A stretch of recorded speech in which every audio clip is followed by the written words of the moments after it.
ચુડાના મોજીદડ ખાતે પંચરત્ન ગ્રામ વાટિકા પ્રોજેક્ટ અંતર્ગત 51 વૃક્ષોનું વાવેતર કરવામાં આવ્યું હતું। ચુડા તાલુકાના મોજીદડ ખાતે સામાજિક વનીકરણ વિભાગ સુરેન્દ્રનગર દ્વારા પંચરત્ન ગ્રામ વાટિકા પ્રોજેક્ટ અંતર્ગત વૃક્ષારોપણ કરવામાં આવ્યું હતું।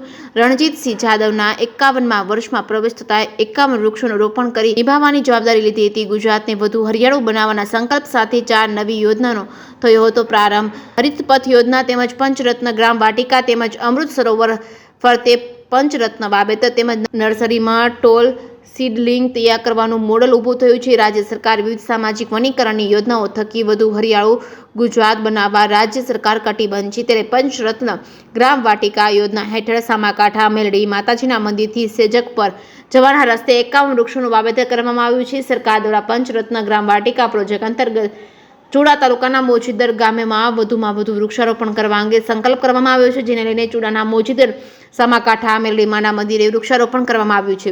જેકેએસયુ ગુજરાતી સાથે ભરતસિંહ પરમાર, સુરેન્દ્રનગર। ગઢવી વિજયસિંહ,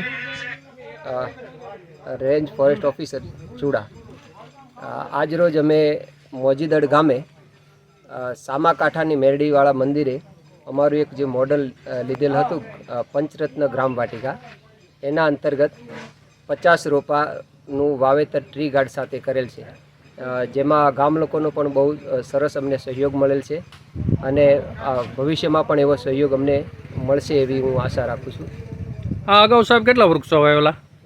આ અગાઉ મોજીદડ ગામે આપણે એક બહુ સફળ સ્ટ્રીપ પ્લાન્ટેશન કરેલ છે, જે આપણે કારોલથી છેક મોજીદડના ગેટ સુધી એક પિંજરા સાથેનું પ્લાન્ટેશન કરેલ અને એ પણ બહુ સારી સ્થિતિમાં છે।